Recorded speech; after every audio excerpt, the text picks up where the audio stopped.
of differential amplifier, calculation of differential gain, common mode gain, CMRR, ICMR. ठीक है, तो differential amplifier is the main topic of today. Let's begin with its basic principle. तो differential amplifier, जैसे कि आपको नाम से पता चल रहा है, कोई ऐसा एम्पलीफायर जो किसी डिफरेंस को एम्पलीफाई कर रहा है, ठीक है, it is called differential amplifier. Actually होता क्या है कि डिफरेंशियल एम्पलीफायर दो बीजेटी या दो मॉस सर्किट से लेकर के बनाया जाता है. तो जो दो बीजेटी या दो मॉस है उनके ऊपर आप जो इनपुट अप्लाई कर रहे हो, दैट मींस इस एम्पलीफायर की दो इनपुट हुई, क्योंकि इसमें या तो दो बीजेटी यूज हो रहे हैं या दो मॉस यूज हो रहे हैं. तो जो वो दो इनपुट हैं उनका डिफरेंस हम अप्लाई करते हैं as the input to this amplifier. So that's why this is called differential amplifier. In this amplifier two BJTs are used, MOS भी यूज कर सकते हैं, ठीक है, not only two BJTs, two MOS can also be used and input is given at both the transistor input side.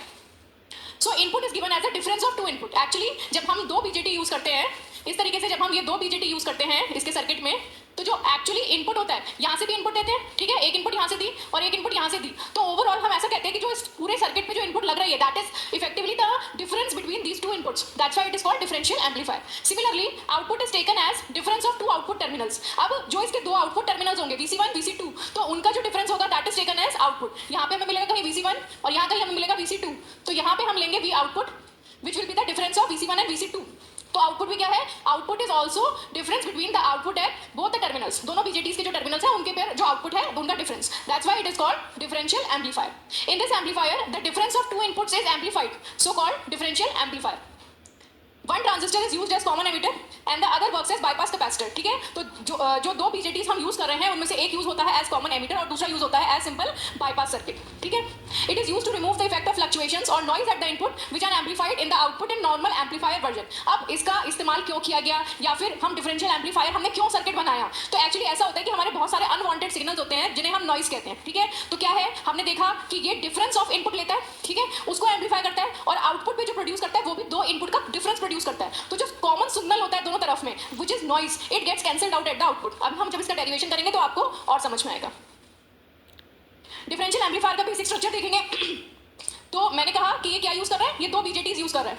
So let us assume ये एक BJT और ये दूसरा BJT. This is Q1 and this is Q2. Naming बाद में करूंगी इकट्ठे. ठीक है, ये कलेक्टर टर्मिनल, ये बेस टर्मिनल और ये एमिटर. एमिटर बेस कलेक्टर, ऐसे ही इसका कलेक्टर, इसका बेस और इसका एमिटर. ठीक है, यहां पे करंट आती है I, यहां से हम एक इनपुट प्रोवाइड करते हैं और यहां से हम एक इनपुट प्रोवाइड करते हैं. ठीक है, अब जरा मैं इसको मार्क कर देती हूँ इसके different voltage and current components. This is resistance RC, इसको भी हम RC कहते हैं क्योंकि ये कलेक्टर से कनेक्टेड है. This is plus VCC, commonly मैंने यहाँ पे दोनों का लगा दिया. तो ये बेस है और फर्स्ट ट्रांजिस्टर, तो हम इसको कहेंगे वोल्टेज को VB1. ये इसका बेस है और ये ट्रांजिस्टर नंबर 2 है, तो इसको हम कहेंगे VB2. ठीक है, यहाँ से जो करंट फ्लो कर रहा होगा इसको मैं कहती हूँ IC क्योंकि कलेक्टर करंट है, और 1 क्योंकि ये ट्रांजिस्टर नंबर 1 के लिए है. यहाँ पे जो करंट आया इसको मैं कहती हूँ IC2 क्योंकि ये कलेक्टर करंट है और सेकंड ट्रांजिस्टर के लिए है. यहाँ पे करंट कोई फ्लो कर रहा होगा मेरा IE1 इसके एमिटर की वजह से, और यहाँ पे कोई करंट होगा IE2. ठीक है, यहाँ पे मेरी वोल्टेज हो गई VEE जो इसका दोनों के एमिटर का कॉमन पॉइंट मैंने यहाँ पे कंसीडर कर लिया. ठीक है, तो this is the basic structure of my differential amplifier.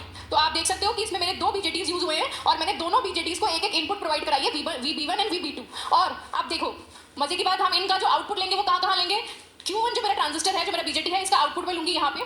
This is VC1. ठीक है, ये जो ट्रांजिस्टर नंबर 2 है Q2, इसका आउटपुट कहाँ लूंगी मैं यहाँ पे VC2. ठीक है, और इस पूरे सर्किट का जो आउटपुट मैं लूंगी वो कहाँ लूंगी, वो यहाँ कहीं मैं बीच में इसका आउटपुट लूंगी V आउट प्लस माइनस. तो आप यहाँ डायग्राम से क्या देख पा रहे हो, V output of the circuit is equal to VC2 minus VC1. ठीक है, अब जरा इसके पैरामीटर्स को एनालाइज कर लें. आप लोग देख सकते हो यहाँ से V output, the output of the circuit V out will be equal to VC2 minus VC1. ठीक है, IE1 plus IE2 is equal to current I. Current I is equals to IE1 plus IE2. VC1 क्या होगा voltage, यहाँ से लगाएं KVL, VCC minus IC1 RC minus VC1 is equal to 0 which gives me VC1 will be equal to VCC minus IC1 RC. ठीक है, यहाँ से देखिए इस लूप में VCC minus IC1 RC is equal to VC1. Similarly VC2 will be equal to VCC minus IC2 into RC. VC2 will be equal to VCC minus IC2 into RC. ठीक है, अब आप IC और IE में relationship जानते हैं क्या होती है, alpha is equals to IC over IE. ठीक है, ये रिलेशनशिप हम जानते हैं. This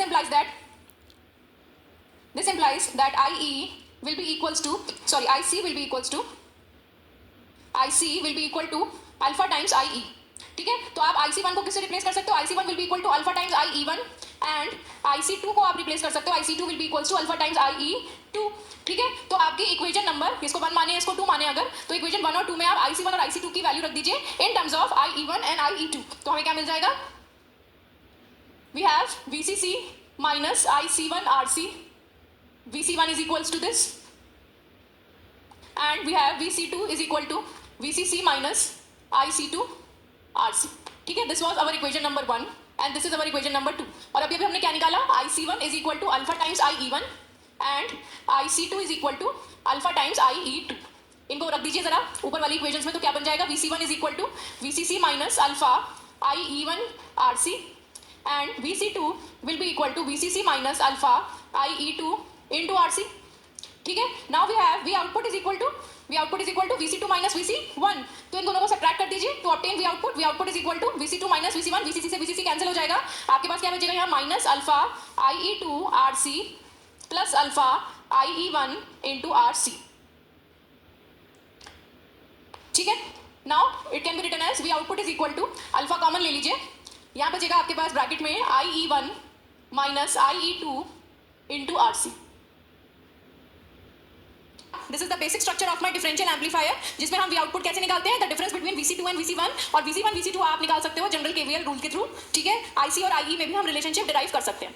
so this was about the basic amplifier circuit. Now modes of operation. तो ये मोड्स ऑफ ऑपरेशन क्या है? तो अभी हमने ये जो डिफरेंशियल एम्पलीफायर का सर्किट देखा, ये दो मोड्स में काम करता है, कॉमन मोड में काम करता है और डिफरेंशियल मोड में काम करता है. तो वन बाय वन हम इन दोनों मोड्स की स्टडी करेंगे. इन दोनों मोड्स में इसके जो डिफरेंट पैरामीटर्स हैं वो फाइंड आउट करेंगे और इसका गेन फाइंड आउट करेंगे, विच इज वेरी इंपॉर्टेंट. ठीक है, so your differential amplifier operates in two modes, common mode operation and differential mode operation. So we will begin with the common mode operation of differential amplifier. सबसे पहले जो basic differential amplifier हमने बनाया था, हम उसी को बनाते हैं, बाद में देखेंगे कॉमन मोड में उसके लिए क्या करना है. ठीक है, तो ये आपने BJT लिया, पहले की तरह अभी मैं सब कुछ कर रही हूँ. एक और BJT लिया, this is my Q1 and this is my Q2. यहाँ पे करंट जाता था I. ठीक है, यहाँ पे मेरे पास था RC और यहाँ पे भी मेरे पास था RC. This was my VCC point. ठीक है, ये सब कुछ मैंने सेम रखा. कॉमन मोड ऑपरेशन का क्या मतलब है? जब मैं अपने दो ट्रांजिस्टर्स Q1 और Q2 को उठा करके एक कॉमन वोल्टेज दे दूं, that is called common mode operation. तो पहले मैं यहाँ VB1 VB2 अलग अलग लगा रही थी. अब की बार मैंने क्या किया? इस टर्मिनल को उठाया, यहाँ पे चिपका दिया और इसको मैंने एक कॉमन इनपुट दे दी VCM. ठीक है, इसको मैंने क्या किया? एक कॉमन इनपुट दे दी VCM, VB1 और VB2 अलग अलग देने की जगह. देखिए मैंने डिफरेंशियल एम्पलीफायर में क्या किया था? यहाँ पे VB1 लगाई थी, यहाँ पे VB2 लगाई थी, है ना. अब मैंने क्या किया? इस वाले टर्मिनल को उठा करके यहाँ लगाया और इनको एक कॉमन वोल्टेज सप्लाई दी VCM, जिसको मैं कॉमन मोड वोल्टेज कह रही हूँ. So we have here VB1 is equal to VB2 is equal to VCM. ठीक है, ये बात क्लियर हो गई.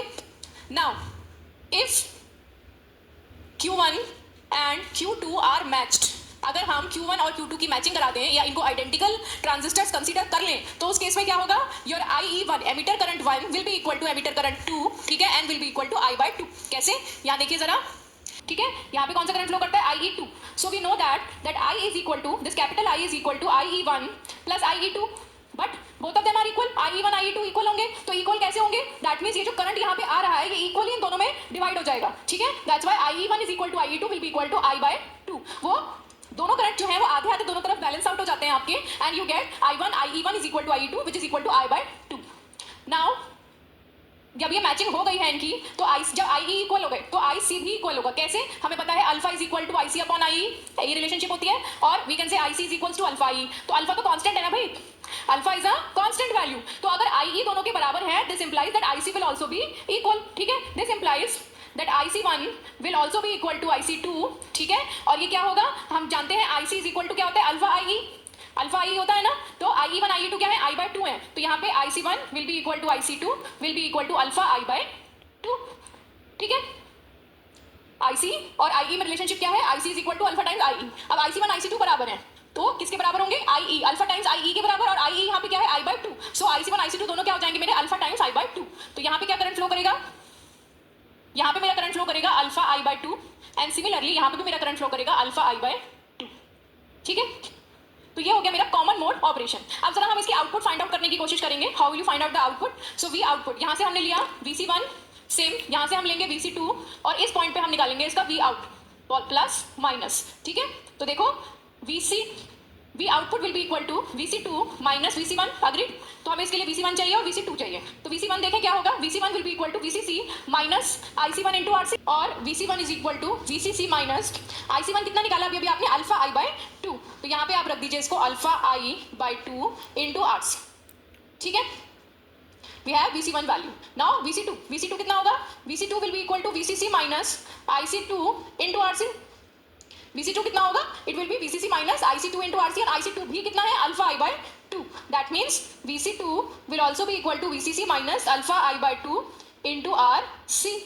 That means V output is equal to VC2 minus VC1 is equal to 0।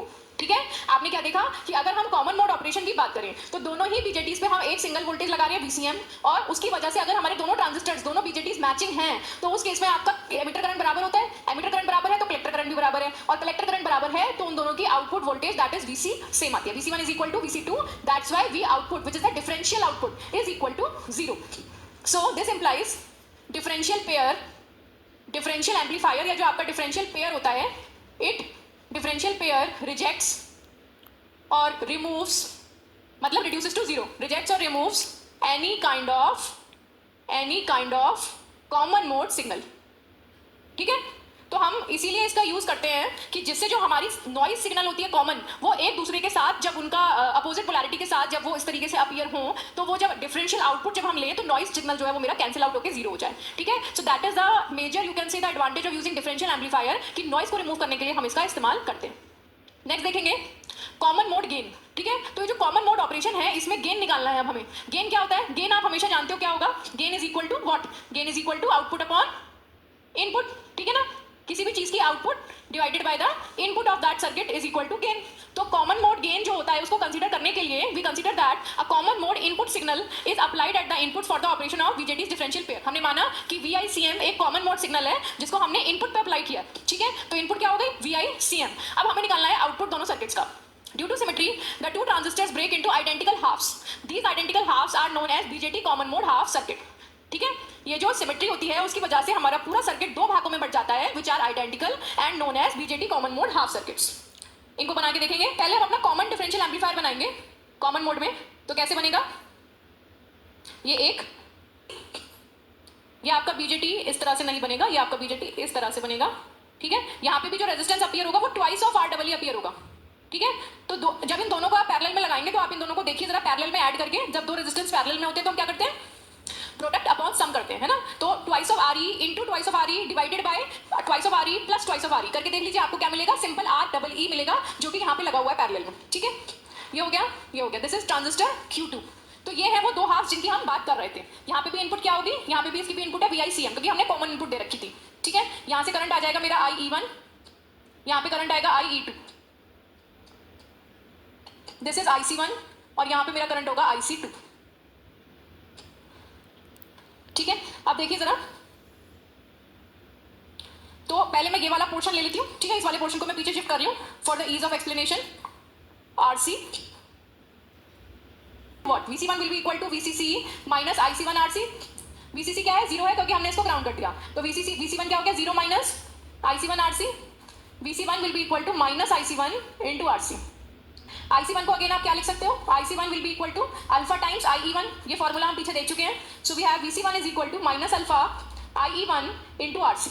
अभी इस रिजल्ट को यहाँ तक छोड़ देते हैं और इस वाले लूप पे आ जाते हैं। कौन से लूप पे, इस वाले लूप पे आ जाते हैं। इस वाले लूप में KVL लगाइए जरा, क्या लगेगी, VICM है, यहाँ पर VBE1 होगा, VBE1 positive negative, minus IE1 into twice of REE is equal to 0। अब ध्यान से देखिए, VBE1 को क्या लिख सकते हैं, but VBE1 is equal to VBE1 is equal to V is equal to IR। तो यहाँ पे करंट क्या है, IE1, और एमीटर का इंटरनल रेजिस्टेंस कितना होगा, RE से इसको हम डिनोट करेंगे। ठीक है, V is equal to IR, इसको पुट कर देंगे ऊपर। So we have VICM is equal to VICM minus IE1 into RE minus IE1 into twice of REE is equal to 0। ठीक है, VICM निकाल लो, उधर ले जाओ इस सारी टर्म को, IE1 कॉमन आ जाएगा, यहाँ बचेगा ब्रैकेट में RE plus twice of REE। ठीक है, RE जो होता है internal resistance is very small and can be neglected. ठीक है, the small RE is very small and can be neglected. So we have VICM is equal to twice of IE1 into REE। और what you can say, यहाँ से आप IE1 की value निकाल लीजिए. IE1 is equal to VICM divided by 2REE. Now इसको equation number 1 मान लेंगे. Put the value of IE1 in equation number 1. हम डिफरेंशियल मोड ऑपरेशन पे आ गए, but this is common mode gain. We are finding out the common mode gain. So यहाँ पे एक स्लाइड ऐड होनी थी, आप इस हेडिंग को यहाँ से कट कर दें. This is common REE. Put कर दीजिए.